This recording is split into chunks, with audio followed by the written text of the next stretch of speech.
I want to sell my house, and where do I start? Most people say start with a good agent.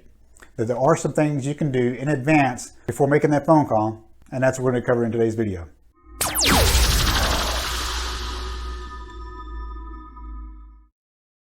Hey, it's me, Gerald, a real estate agent and investor. And if you've been looking for help before having to talk to an agent, then you come to the right place. My brother and I have been investing in real estate since 2007.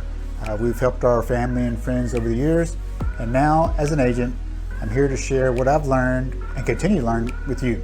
Now, the more information you have, the more confident you should feel in the decisions you'll be making in real estate. Now, you already took the first step, which is research, and I'm assuming that's why you're here. That alone puts you ahead of most people, all right? So good for you.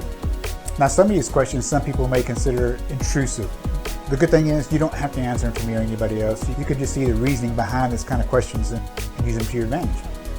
Believe it or not, it's all about you, about your needs and your wants. And let's go ahead and cover these here. Okay, so the first thing is know what you owe. Do you have an existing mortgage? Maybe you don't, maybe you do. Maybe you have a second mortgage. Do you have existing liens? Do you know if you have those existing liens? Do you know some people could put liens on a house not even actually knowing it? We put a contract on a house a few years ago. We offered this guy all cash, which means it's not dependent upon a loan financing. We don't just go writing checks out to anybody. Still got to go through a title company. They did the research, come to find out they had an existing IRS lien, a big one. That, and combined with their mortgage, it exceeded probably what we could have got on the market for the house. So it's very important to know what you have on that, what you owe on that house. And the reason is, if you owe $200,000 and you can only get $180,000 on the market, then you might want to rethink your strategy or see what you can do about eliminating some of that debt. Otherwise, you're going to have to wind up paying at closing to get rid of your own house. All right, that's one good reason to know that. The second one here is this existing paperwork. Now, if you've owned your house for quite some time and you've had some foundation work, maybe you had your HVAC replaced, if you have any kind of warranties on that for the foundation, air conditioning, roof, electrical, plumbing, permanent work, all that paperwork, even though it's not really required, it's going to help a long ways in selling that house. And this includes the survey, if you have a survey, because that'll save you some money if you have an existing survey with the title company. All right. The next thing we're going to do is urgency. Now, everybody's going to have a different situation. So if you're facing foreclosure, your strategy may be a lot different than if you're, say, retired and downsizing and maybe you own your house outright. You don't need to at least sell it to get the next one. It's going to be two whole different scenarios. So the guy that may be facing foreclosure, time is your enemy. You might not even need an agent. You might need to get somebody that's going to be able to buy it outright cash. All right. Now, if you're going to be using an agent, before they list it, they're going to have you fill out what they call a seller's disclosure. And that's a document that says, this is what's happened to this property, this is what I know about it, and full disclosure is required by the state of Texas when they put it out on the market.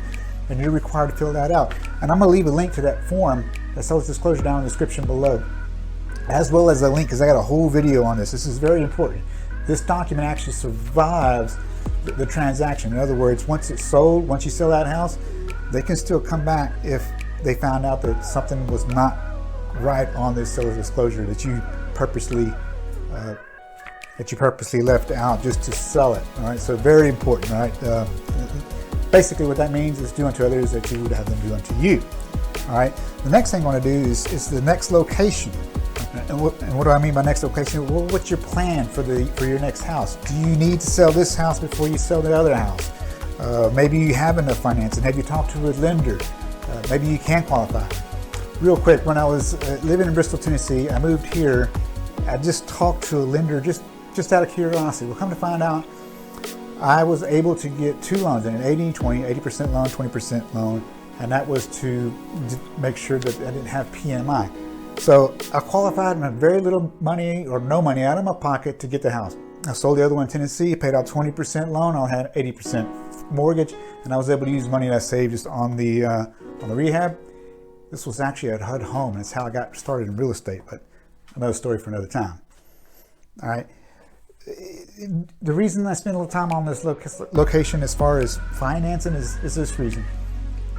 If you have your house listed on the market and you have two offers come in, one of them is contingent upon the buyer selling their existing house. They may already have a contract. They're going to be closing in, say, 2 weeks, but it's still contingent upon them closing, which means they need that money to buy your house. And then you get the other offer and it's not contingent on them selling a house. If everything is equal, which offer are you going to take? Obviously, I would take the one that's not contingent upon them selling their house. So if you buy another house on the next one, think about that. Do you want your offer to be contingent upon you selling this house here? You want to do everything as possible to make your offer the best on your next location, if in fact you are buying another house. Hey, real quick, if you find this information useful, make sure you give us a thumbs up, subscribe if you want more information like this. And by all means, if you know somebody's buying or selling a house, share this video if you think it'll help them out. All right, thanks. All right, so now you got that information. You know roughly what you owe. Maybe you got all your paperwork ready to go. Maybe you got your seller's disclosure downloaded and you got that halfway filled out. You might need a little help, and the agent should be able to help you out with that. But by law, you're required, not your agent, to fill that seller's disclosure out. And hopefully now you got a plan and got a game plan for the next house you're going to be moving into. So you got all that situated. And so now it's time to figure out, calculate what the house is worth here so you can put it on the market. And you guessed it, by now it may be time to research an agent. However, if you're still looking to get more information without having to make that phone call, make sure you subscribe or check out these other videos. I'm trying to put out as much information as possible so that you can do your research before having to call an agent. I'll have links to other videos that are related to this one down in the description below. And always feel free to contact me, call, text, email. My contact information should be on this page or in the description below. Thanks and God bless.